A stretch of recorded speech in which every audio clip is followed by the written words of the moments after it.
Bonjour François, merci d'être ici avec nous aujourd'hui.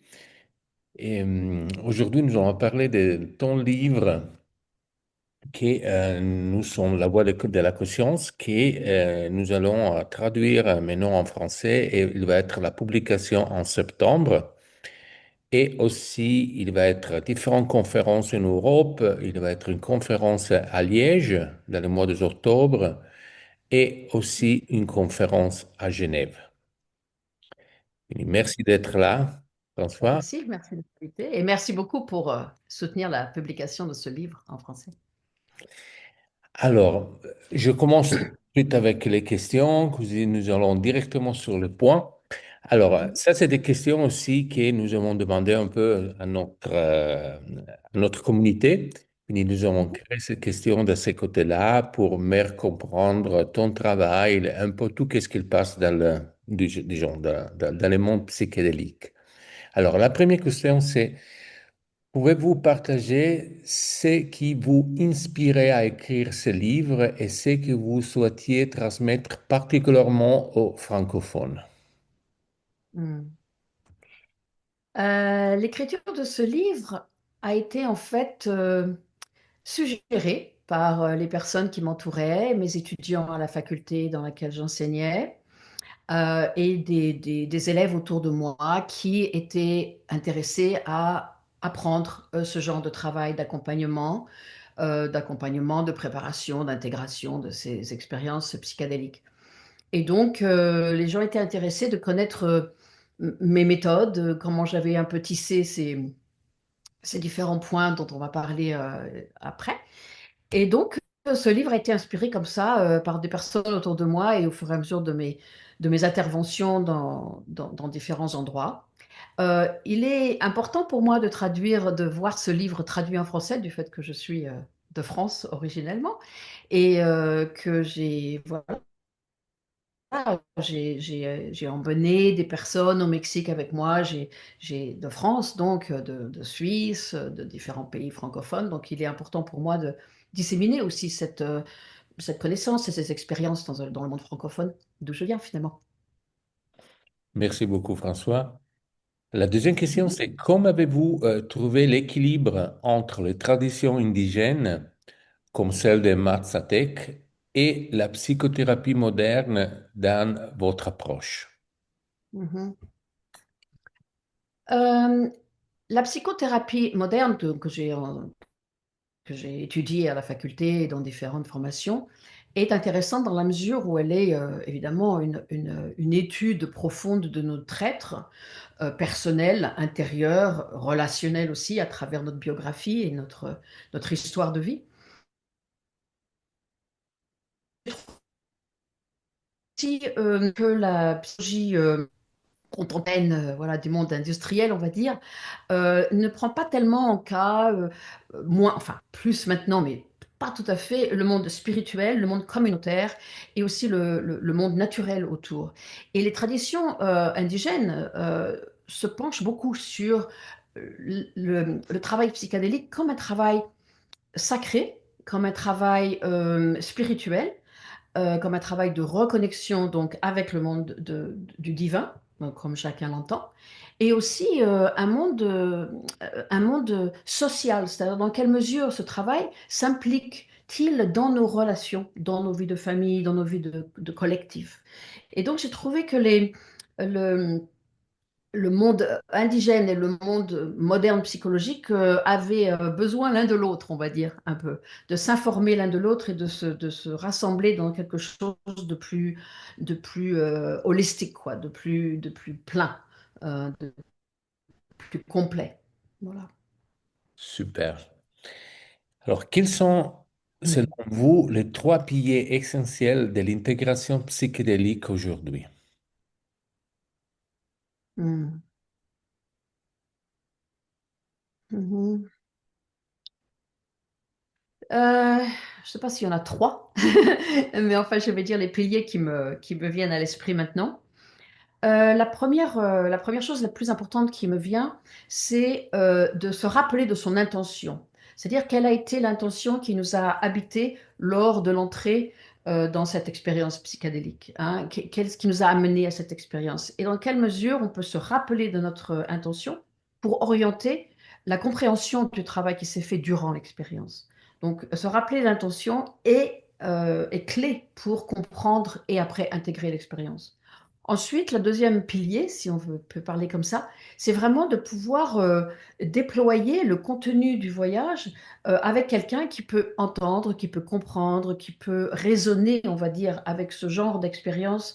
Donc, quelqu'un qui a de l'expérience lui-même ou elle-même et qui peut aussi soutenir des moments un peu plus abstraits, un peu plus difficiles, un peu plus émotionnellement douloureux. Donc vraiment une écoute importante. L'intégration, elle est basée aussi sur l'écoute, sur comment on est compris, entendu, soutenu à travers le déploiement de notre expérience. Et puis le dernier pilier de l'intégration, c'est vraiment de mettre en place des choses, des actions qui font que cette expérience qui nous a traversés et qui nous a transportés vers des compréhensions plus profondes et des idées aussi de vie puissent être vraiment actées. C'est-à-dire que ces choses qui sont un peu abstraites, internes, un peu mystérieuses, puissent être vraiment concrétisées, physicalisées, on va le dire, c'est un mot qui est employé aux États-Unis, physicalisées de façon à ce qu'elles prennent forme, elles prennent corps, qu'elles se soient vraiment euh, intégrées dans notre vie. C'est-à-dire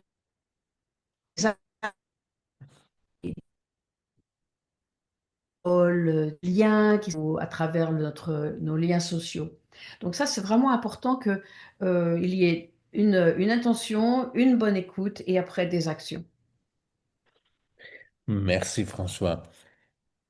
Comme vous voyez, vous, le rôle de la communauté et du cadre dans l'inspiration durable de chaque expérience intérieure.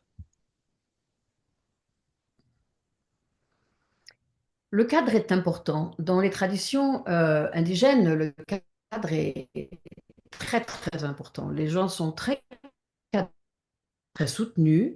Il y a certaines règles, on va dire, hein, qui sont donc présentes pour participer à une cérémonie, par exemple, de champignons chez les Mazatèques. Il y a une certaine manière de se comporter avant, pendant. Donc le cadre est très important. Et moi, je pense que le cadre est vraiment euh, important dans la mesure où ça crée la sécurité, le lien, le rapport émotionnel, de compréhension et de douceur hein, dans ce genre d'accompagnement. Donc je pense que c'est vraiment important que le cadre soit et soutenant et clair, avec des bordures bien définies auparavant, de façon à ce que la personne qui fait l'expérience se sente très très sécurisée. Hein.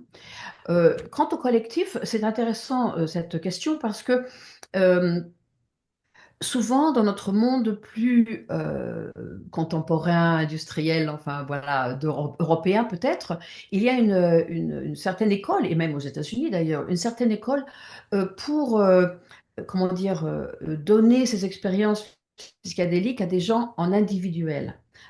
Donc, des séances individuelles pour des personnes un peu en traitement, on va dire, hein, traitement de dépression ou traitement de stress post-traumatique ou voilà, de l'anxiété ou de l'alcoolisme, etc.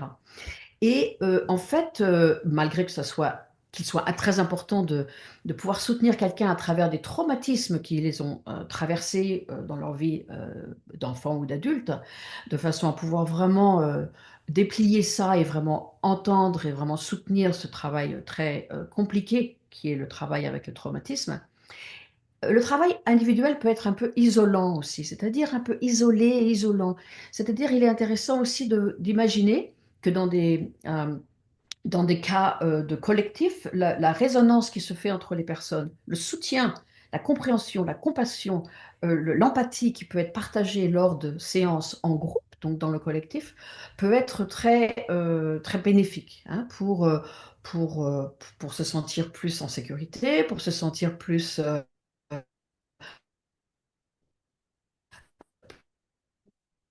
dans un vers l'empathie des autres. Donc je pense que le collectif valeur, Elle est beaucoup pratiquée chez les peuples indigènes d'ailleurs. Pas seulement, mais beaucoup. Je pense qu'il y a vraiment une grande valeur comment dire, reparler de ce thème du collectif dans les séances.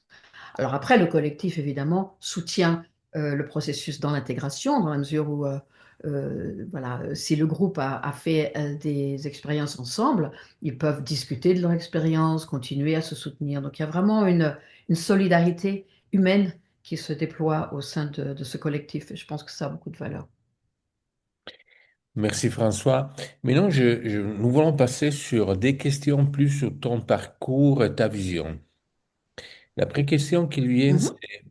votre formation en psychologie somatique et votre expérience avec les guérisseurs traditionnels semblant se compléter. Comment décrivez-vous cette synergie? Mhm. Oui, effectivement, je pense que comment dire, ces deux emplacements d'éducation ont été très importants pour moi. Du fait de mon passé en tant que j'étais danseuse d'abord, voilà, je faisais de la danse moderne en Europe avant de déménager aux États-Unis. Ensuite, arrivé aux États-Unis, j'ai fait une formation de massage thérapeutique. Donc j'avais enfin, à mes atouts voilà, comment dire, des aspects de ma vie qui étaient déjà sur la compréhension corporelle d'une expérience humaine et l'expression et comment nous organisons nos émotions ou emmagasinons nos émotions physiquement, du fait que je traitais des gens très très stressés hein, à travers les massages. Donc je pense que cette éducation, cette maîtrise universitaire que j'ai fait dans la psychologie corporelle, on appelle ça de la psychosomatique, a été très très importante pour moi pour compléter, enfin soutenir et la psychologie associée au corps. Dans la tradition indigène des Mazatèques, le corps est complètement intégré dans le travail, dans la mesure où les Mazatèques considèrent, comme je le fais, comme je considère aussi, le corps comme le véhicule de notre expérience. Donc ce n'est pas juste une expérience qui nous touche au niveau du psyché, ou même de l'âme, ou de l'esprit, ou du mental, mais c'est aussi une expérience qui touche notre corporel profondément. Et donc les Mazatèques sont très amenés à faire des interventions physiques sur le corps humain pendant les séances parce que les blocages peuvent se révéler ou se réveiller durant une expérience et donc la guérisseuse ou le guérisseur Mazatec intervient avec évidemment un petit dialogue avec la personne sur comment aider ce moment, comment traverser ce moment peut-être un peu plus douloureux ou apeuré ou voilà, sensible ou tendre ou de façon à pouvoir vraiment soutenir corporellement ou mettre une main ou une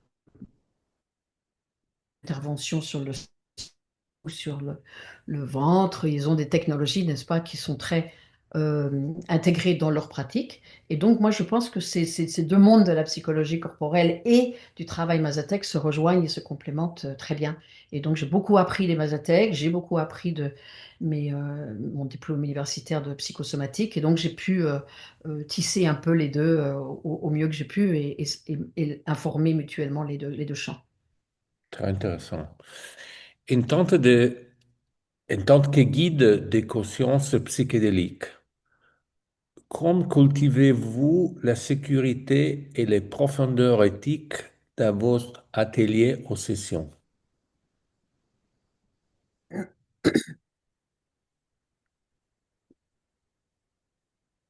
Je pense que le rôle du guide ou de la guide, on va dire du guide pour, euh, pour cette conversation, le rôle du guide est vraiment comment dire, de s'asseoir dans ses connaissances, d'offrir un cadre sécurisé, éthique, c'est-à-dire où les limites des interventions ou du rôle du guide sont bien comprises, et par le guide et par les personnes avec lesquelles il travaille. Donc, l'important, c'est d'avoir un dialogue avec les participants et le guide de façon à vraiment délimiter le rôle du guide. Par exemple, quand je travaille avec mes amis au Mexique, là, je dis aux personnes, mon rôle est de vous soutenir avec mon amie guérisseuse ici présente pour que vous vous sentiez soutenu, comment dire, euh, euh, traité s'il le faut. Donc, euh, comment dire, réceptif des interventions que nous pouvons vous proposer. Donc, il est important qu'on ait un dialogue et un accord de façon à ce que vous vous sentiez euh, vraiment bien reçu et bien encadré, et aussi de vous demander la permission en amont de venir vers vous si vous le demandez, ou de venir vers vous si la guérisseuse ou moi sentons que quelque chose se déroule en vous qui pourrait bénéficier d'une intervention physique. Hein. Quelquefois, on est dans des espaces qui ne se rendent pas compte que peut-être quelque chose pourrait aider. Hein. Voilà, on est un peu désarmé, on ne sait pas quoi demander. Hein. Donc voilà, donc l'offre, c'est vraiment de pouvoir mettre des mots sur ce qui pourrait advenir dans une séance, avant qu'on soit dans la séance, de façon à ce que ça soit discuté et qu'il y ait un oui, hein, un oui. S'il y a une hésitation, on n'insiste pas, évidemment, ce n'est pas une question d'insister, c'est une question de respect et une question de sécurité. Donc voilà, donc on parle de, voilà, acceptez-vous, si vous nous demandez de venir vers vous, acceptez-vous que nous vous mettions une main sur la tête ou sur l'épaule ou qu'on vous tienne la main, acceptez-vous ce contact physique. Et si nous voulons venir vers vous parce que quelque chose nous appelle sur un processus qui pourrait bénéficier d'une intervention plus chamanique, acceptez-vous de recevoir ceci pendant la séance. Donc, voilà, on veut vraiment avoir des oui, de façon à ce que le cadre soit bien posé et qu'il n'y ait pas de, voilà, de sentiment d'intrusion pendant le travail. Super. Alors, avant de parler de l'intégration, pourrez-vous nous expliquer quelle place vous donnez à la préparation dans le cadre d'un voyage psychédélique? Je voulais ajouter aussi une autre question. Quels sont, selon vous, les éléments essentiels? De la préparation. Ouais, Mhm. Mhm. Alors, comme je le dis dans le livre, cette approche hein, de travailler avec les psychédéliques se fait en trois étapes. Il y a la préparation, le voyage et l'intégration. Et c'est vraiment ce triptyque-là hein, mérite autant d'attention dans chaque facette. Hein, dans chaque panneau, il y a chaque panneau vraiment mérite autant d'attention et de oui, d'écoute, enfin, bon, voilà, d'attention. Donc, la préparation est une étape importante. Pourquoi venons-nous vers une expérience comme ça? Qu'est-ce qui appelle en nous à mieux nous connaître, guérir quelque chose, euh, éclaircir un lien qui est compliqué, nous guérir peut-être, enfin, nous entendre quelque chose qui se passe en nous qui pourrait se diriger vers une guérison d'une maladie physique aussi, enfin d'un symptôme de maladie physique. Qu'est-ce qui nous amène dans ce voyage? Donc c'est important d'avoir l'intention. La préparation se consiste d'intention. Pourquoi fait-on ce travail? Hein. Qu'est-ce qui nous appelle? Quelle est la question? Quelle est la prière, la question, la quête qui nous amène vers ça? Ensuite, il y a comment se préparer, c'est-à-dire dans le livre, je déploie ça dans le modèle des cinq aspects, donc le physique, l'émotionnel, le spirituel, le collectif, hein, le relationnel, donc, et puis avec l'environnement, la nature. Donc, faire en sorte que chacune de ces facettes de la préparation soit vraiment bien voilà, tissé dans ce chemin, c'est-à-dire comment se comportons-nous vis-à-vis de notre corps humain, comment on se prépare, comment on dort, qu'est-ce qu'on boit, qu'est-ce qu'on mange, qu'est-ce qu'on boit pas, qu'est-ce qu'on met dans notre corps, comment créer un vaisseau hein, qui est donc propre, clair, réceptif. cette graine d'intention, si le travail est plus et le voyage elle-même, l'heure est plus d'intensité et plus de, comment dire, de clarté, plus on est clair avec nos émotions, euh, voilà, notre corps, nos liens aux autres, notre ressource avec la nature, et puis notre ressource avec ce qui est divin aussi. Ça, c'est quelque chose que j'aimerais bien juste déployer un tout petit peu plus ici parce que dans la tradition mazatèque, ce travail avec les psychédéliques est un travail de prière, est un travail de reliance au divin, parce que les mazatèques croient dans leur pratique que la reliance au divin nous aide profondément. Ce n'est pas juste on fait une prière, on la met dans les nuages et puis c'est tout. C'est vraiment un dialogue, c'est vraiment une reliance avec des esprits, donc les esprits des défunts, les esprits des ancêtres, les esprits les esprit de l'endroit où nous travaillons. Hein. Donc, voilà, quand nous sommes au Mexique, on a des liens très, comment dire, concrets avec les différents esprits des différents lieux, hein, que ce soit la rivière, la montagne, les grottes, le cimetière. Chaque lieu a un esprit, donc une espèce de, voilà, un locataire qui habite là finalement. Et donc, c'est important de se relier. Donc, pour les Mazatèques, le lien avec les zones plus éthériques, plus spirituelles, est un lien très très important qui guide et informe le voyage. Et donc, il est important pour les personnes qui se proposent à rentrer dans des zones psychédéliques comme ça, de vraiment faire le point, quel est leur référent divin? Que- À quoi prie-t-il? Quels sont les endroits ou les manières, les endroits où aller ou les manières de se relier au divin, de façon à ce que l'expérience puisse comment dire, s'inscrire dans un cadre plus grand et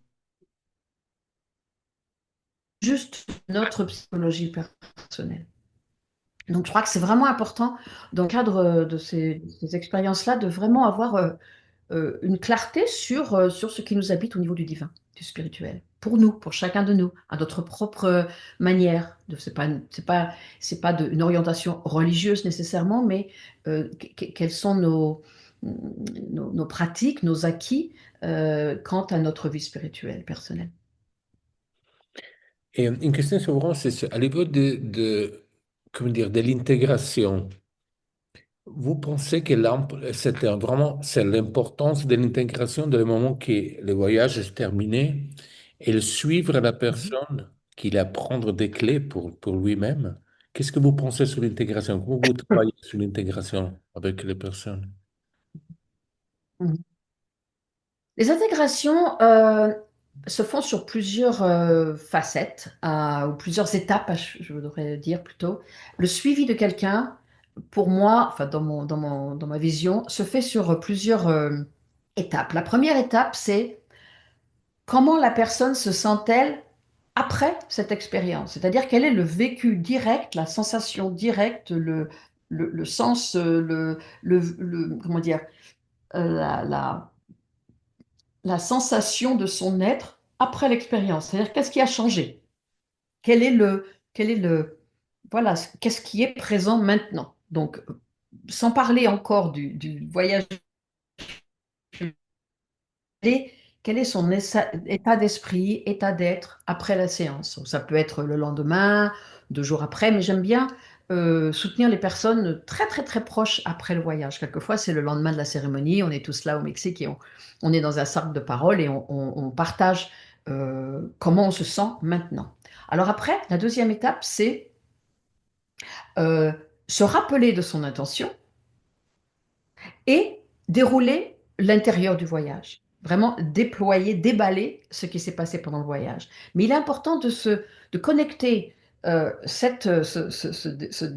déballage avec l'intention qui nous a amené à ce voyage. Parce que c'est une réponse qui n'est pas anodine. C'est une réponse tout à fait parfaite et exacte. Donc, malgré que le contenu du voyage peut être un petit peu mystérieux ou un petit peu à décoder quelquefois, il est en lien avec l'intention qui nous a amenés, hein, ou l'état d'esprit ou l'état de vie où on était avant, pour pouvoir, pour pouvoir comprendre qui nous est arrivé pendant le voyage. Donc vraiment, réécrire l'intention et déployer, déballer l'intérieur du. Donc ça, c'est la deuxième étape de cette intégration.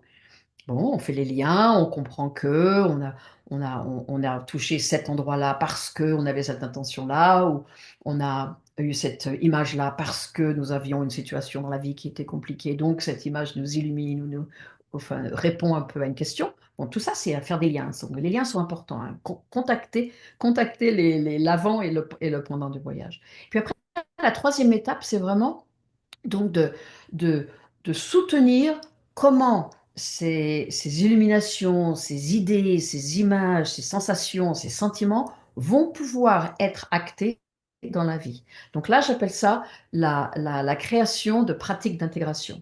Donc, comme je l'ai dit auparavant, des actes concrets de mise en place, d'action, de gestes, de paroles, de liens, de rituels, d'être dans la nature, ou d'écrire une lettre, ou de commencer une nouvelle pratique physique, ou de manger quelque chose de moins, ou d'avoir un hôtel pour prier sur une certaine orientation spirituelle.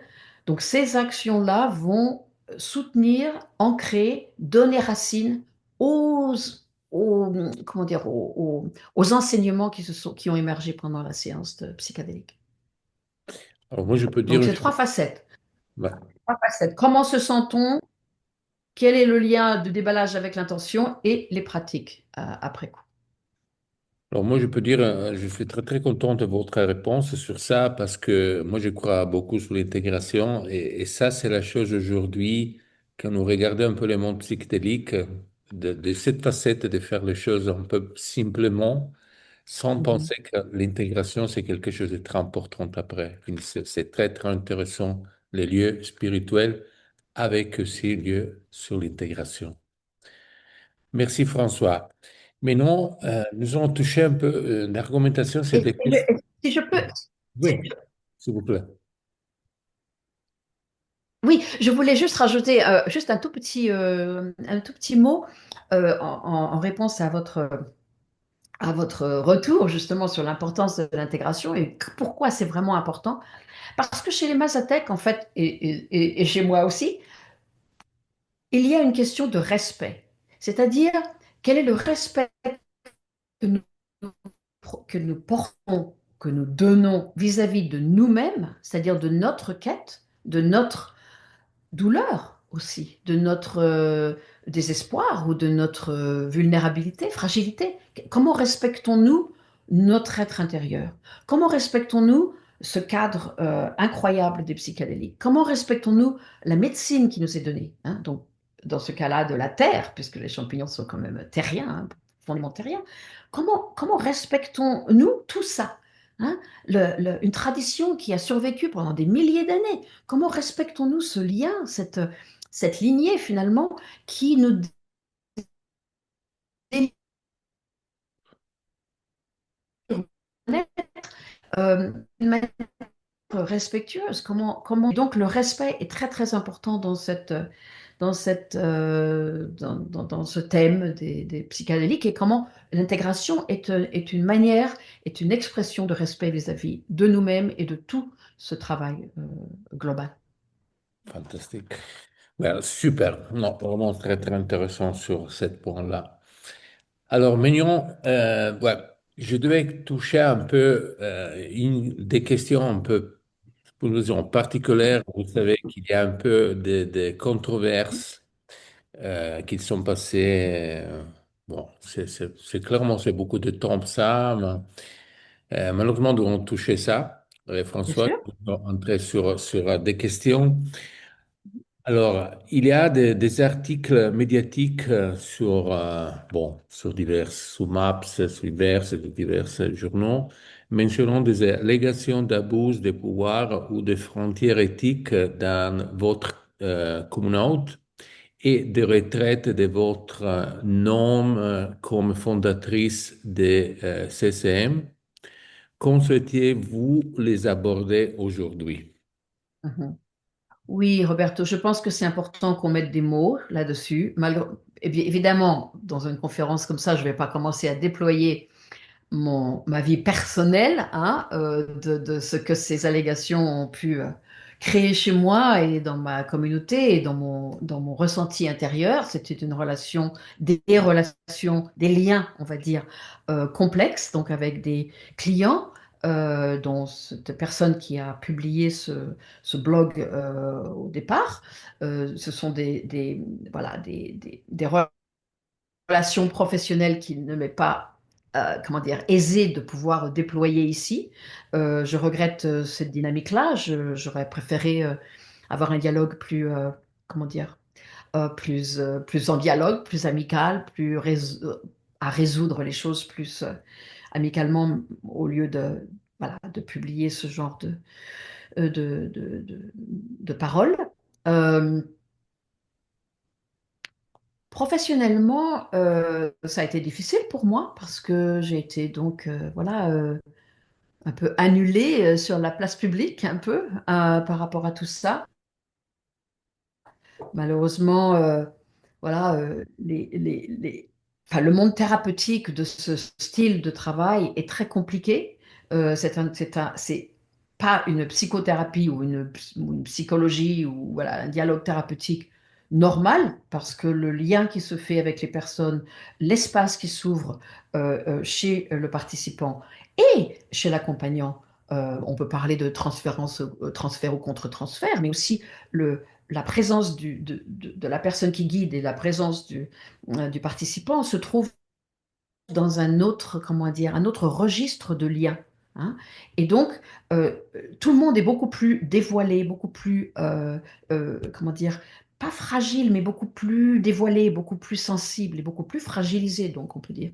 Donc, je pense qu'il y a comment dire, des liens qui peuvent devenir compliqués entre les guides et les participants. Et c'est quelque chose qui existe dans le monde des psychédéliques. Malheureusement, voilà, je ne suis pas la seule à être critiquée vis-à-vis de ce genre de situation. Euh, Professionnellement, ça a été quelque chose de très, très et difficile et enseignant, dans la mesure où comment dire, comment dire, ce sujet donc de lien psychothérapeutique dans ce cadre-là a été beaucoup plus étudié, beaucoup plus déployé, beaucoup plus détaillé, de façon à pouvoir justement éviter ce genre de situation, ce genre et de la part du guide et de la part des participants qui peuvent se sentir maltraités ou traités d'une manière qui n'est pas respectueuse. Donc c'est vraiment quelque chose qui me met vraiment, vraiment à cœur.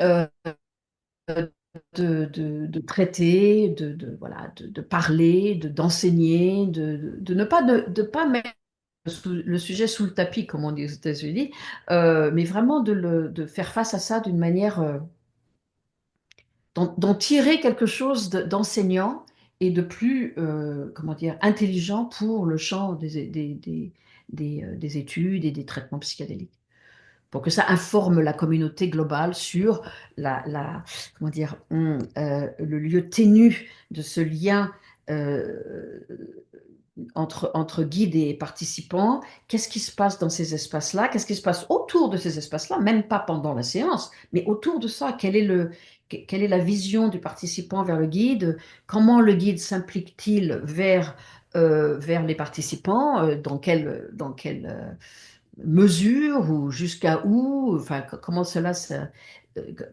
qu'est-ce qui se passe dans ces dimensions-là? C'est très, très, c'est complexe et compliqué. Et, comment dire, je tire de cette histoire enfin, de cette situation, voilà, difficile, j'en tire quelque chose qui est utile et pour mon travail et pour l'enseignement que je peux passer aux autres sur comment dire, l'éveil et l'attention que l'on doit poser sur ce genre de relation thérapeutique qui n'est pas vraiment une relation thérapeutique, mais qui l'est quand même. Ouais, merci pour votre réponse. Moi, j'ajoute seulement une petite chose de mon part. Bon, c'est clair que le médiatique, c'est très complexe aussi si nous avons une position un peu, disons, connue. Et c'est toujours là. Bien sûr. Et les choses négatives, ils viennent plus vite que les choses positives. Et ça, c'est toujours un peu la Mhm. problématique, ce côté-là. Oui, oui. Alors, la deuxième question, c'est certains soulignement les risques d'éthique de façade, ethic washing, en particulier dans les contextes de thérapie psychédélique en plein essor. Selon vous, comment l'industrie peut-elle établir un véritable cadre éthique?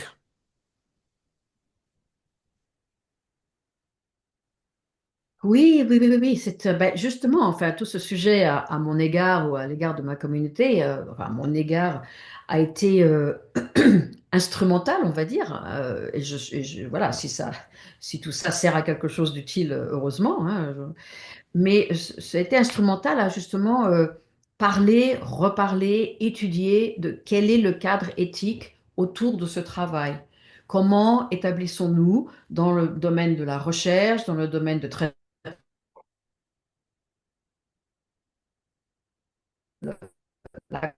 en groupe ou en individuel, quels sont quels sont comment dire, les ingrédients d'un cadre éthique.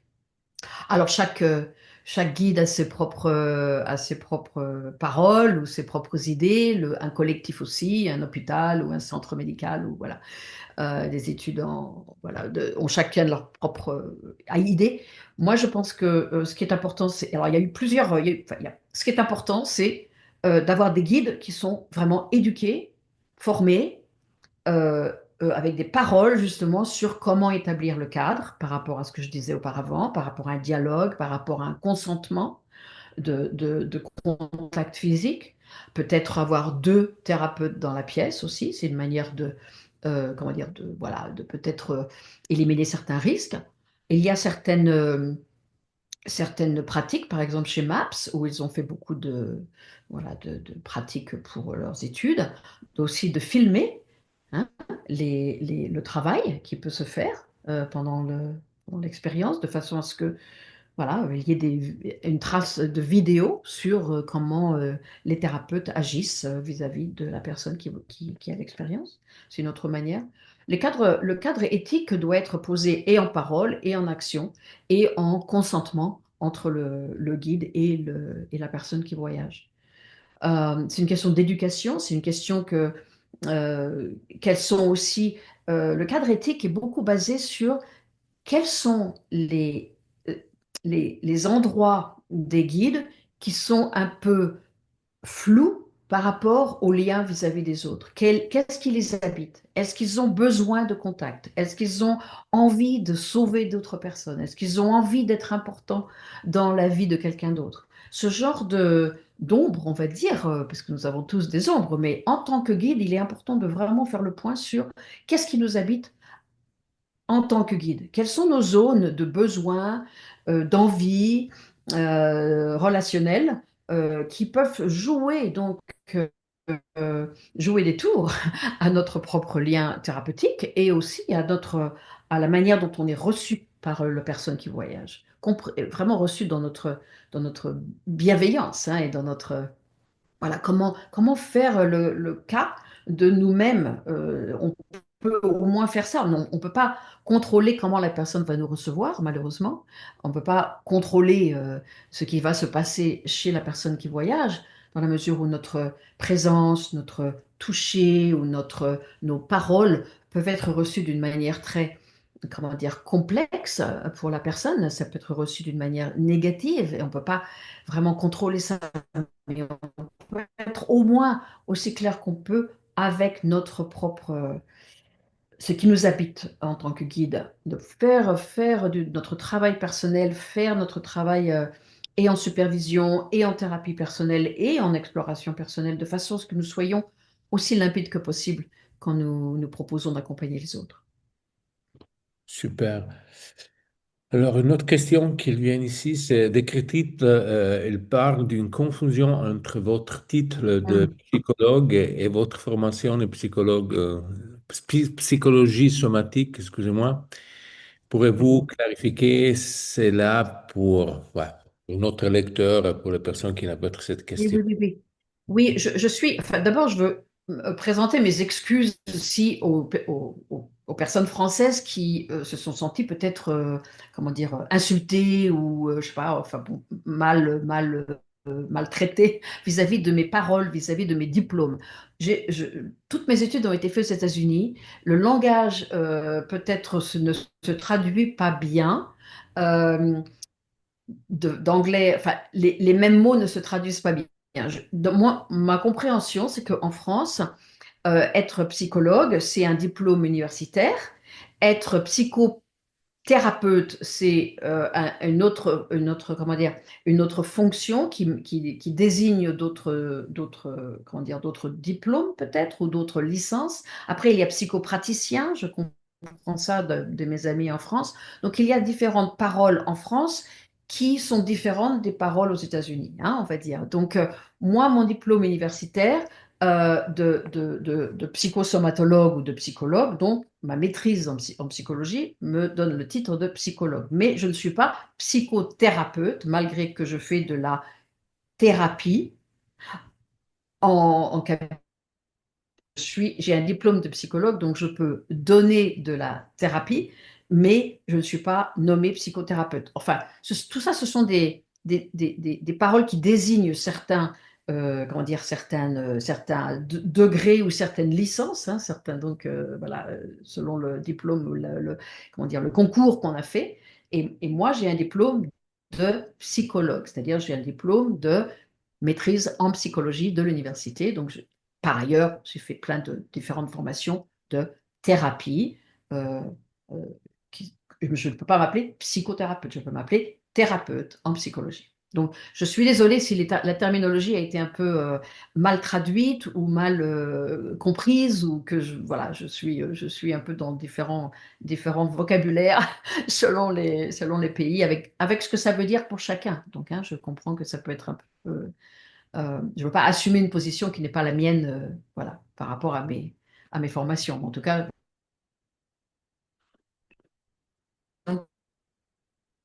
je- en réalité, avec Super. Bon, c'est bon tout se clarifier ça et nous savons parfaitement que les pays sont différents. C'est moi, je suis d'origine italienne et en Italie, c'est aussi une autre chose. C'est aussi normal. voilà, voilà, il n'est pas question que je me posture dans des chaussures qui ne sont pas les miennes en France, mais voilà, je ne savais pas exactement toutes les terminologies, à quoi ça correspondait.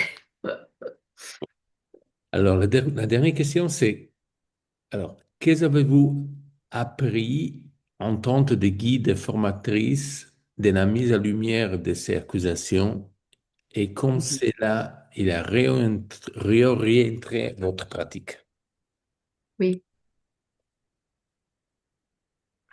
Oui, j'ai beaucoup appris. J'ai beaucoup appris en tant que personne, en tant que guide psychédélique, en tant que formatrice, à différents niveaux. Voilà, les choses se sont déployées pour moi et ça m'a beaucoup informé à différents niveaux de ma personne de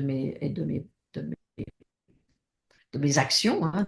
Donc, en tant que formatrice, ça m'a permis, enfin ça m'a incité plutôt à vraiment déployer ce que j'ai nommé auparavant ici, c'est-à-dire comment former les gens pour éveiller les consciences des guides quant à la fragilité du lien ou la particularité du lien entre guide et participant d'une séance psychédélique, l'importance de vraiment orienter les gens vers l'exploration de leurs propres ombres personnelles, leur fragilité personnelle. Donc ça, c'était vraiment un pan de formation qui a été beaucoup plus déployé de façon à pouvoir, euh, oui, soutenir, inciter, éclairer des zones peut-être un peu plus obscures de chaque personne qui se propose d'être guide, de façon à avoir les yeux les plus ouverts possibles. Aussi, la pratique du consentement et du dialogue par rapport à l'acte de toucher un corps pendant une séance ou avant une séance ou après une séance. Les gens, quelquefois, évidemment, ont besoin de soutien et de contact physique après. Hein. Quelqu'un qui comment dire, touchent des zones traumatiques, traumatisées et qui s'effondrent dans une séance d'intégration, dans quelle mesure avons-nous la permission de soutenir cette personne ou de lui donner la main ou de peut-être, je sais pas, la personne s'effondre et est-ce qu'on les prend enfin pas dans les bras, mais est-ce qu'on les sécurise de manière corporelle, hein, on va dire. Donc tout ça, tous ces actes-là doivent être vraiment discuter, quoi. Ce sont des mises en scène qui sont importantes à pratiquer pendant les formations, de façon à ce que la personne puisse vraiment, le guide puisse vraiment pratiquer ce langage, hein, cette manière de demander, cette manière de nommer, et pour les participants voilà, de pouvoir s'exprimer par rapport à ce qui leur convient et puis se sentir respectés et considérés dès le début. Donc ça, c'était vraiment un pan de formation, un pan de paroles qui ont été mises après ces accusations-là. L'autre chose aussi qui a été quand même dite, c'est que finalement, à travers toutes ces accusations et ce que ça a touché d'une manière personnelle pour moi, je me suis rendu compte à quel point, euh, en tant que guide, c'est comme tout, c'est comme en tant que psychothérapeute, en tant que guide, etc., nous sommes un petit peu aussi à la merci d'un processus du ou de la participante qui peut être compliqué, c'est-à-dire quelqu'un qui a fait un voyage dans un cadre psychédélique avec un guide ou une guide impeccable peut avoir des projections ou comment dire, des processus qui font qu'ils ne reçoivent pas le guide comme le guide a été éthiquement correct. Donc, des choses peuvent être reçues à travers la lentille, enfin la lentille d'un processus de réveil érotique ou de colère ou de régression infantile. Les choses peuvent se révéler du coup que le guide n'est pas sécure. Enfin, même si le guide acte d'une manière très, très, très éthique et absolument sécure, que le participant peut ne pas recevoir.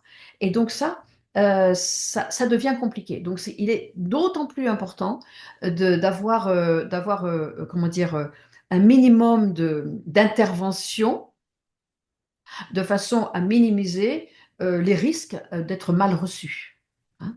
Même si on est bienveillant, on est vraiment là pour aider et on est vraiment là pour soutenir, mais l'autre ne reçoit pas notre aide d'une manière aussi bienveillante enfin, voilà, qu'on l'a offert, on peut être, on peut être mal compris en tant que guide. Et ça, c'est vraiment important aussi de remarquer que cette incompréhension peut engendrer des situations relationnelles très compliquées, d'accusation même, euh, voilà, qui sont difficiles à gérer après. Et donc ça, c'est relationnellement, thérapeutiquement, c'est un domaine de transfert, on peut dire aussi, et il est important qu'en tant que thérapeute, guide, nous soyons informés sur comment gérer ces zones de transfert qui deviennent d'autant plus, avec beaucoup plus d'impact parce qu'elles sont dans le cadre d'un travail avec les psychédéliques. Donc elles sont d'autant plus, comment dire, importantes et poignantes pour la personne qui fait cette expérience. Et donc, en posteriori, pour nous aussi, puisqu'on est impliqué dans certaines accusations qui peuvent être, comment dire, nées à travers un processus personnel du participant, de son travail intérieur qu'il doit déployer. Donc ça, c'est aussi quelque chose à nommer. On est fragile en tant que guide psychédélique. On est aussi dans une dynamique dans laquelle on est un peu, comment dire, démuni finalement voilà, de pouvoir faire face à des choses qui nous accusent, peut-être aussi d'une manière incorrecte. Hein. Donc c'est aussi important de mesurer cette fragilité-là. Bon, voilà, je te remercie beaucoup, François, pour toutes cette réponse. La dernière chose que je peux ajouter, je sais que faire le travail de guide, de psychologue, psychothérapeute, qu'est-ce que c'est là? Aider les personnes sur ce travail, c'est un travail difficile. Oui. C'est pas quelque chose de facile. Les personnes doivent essayer aussi pour comprendre de qu'est-ce que nous parlons là. Et c'est pour ça que, oui, il peut être aussi des difficultés de ce côté-là, mais c'est une mission, je pense. Et c'est ça que je vois. Et c'est ça parce que si nous sommes très contents que tu vas venir ici en Europe, c'est très content de nous faire cette expérience ensemble et que nous parler à des personnes comme ça, comme tu vas parler aujourd'hui. Mais moi, je te remercie beaucoup pour ton Mm. ouverture et pour toutes les paroles que tu as eues aujourd'hui. Ben, merci de m'avoir invité. Merci beaucoup, Robert.